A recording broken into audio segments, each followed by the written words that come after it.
2007 সালে ব্ল্যাকবেরির market share ছিল 50%। একটা ভুল সিদ্ধান্ত, সব শেষ। ব্ল্যাকবেরি ছিল প্রফেশনালদের প্রিয় phone, secure email, physical keyboard, এটাই ছিল তাদের শক্তি।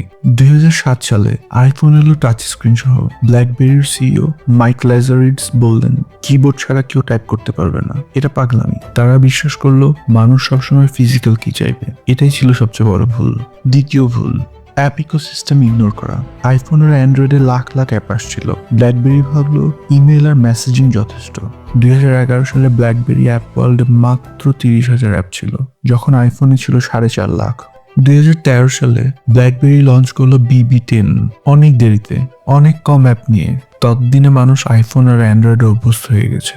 মার্কেট শেয়ার 50% থেকে নেমে গেল 1%-এ। যে কোম্পানি স্মার্টফোন ইমেল তৈরি করেছিল তারা স্মার্টফোনের ভবিষ্যৎ বুঝতে পারলো না। মার্কেট লিডার থেকে ইতিহাস, মাত্র 6 বছরে। প্রযুক্তিতে খাপ খাওয়াতে না পারলে লিডারশিপ টেকে না।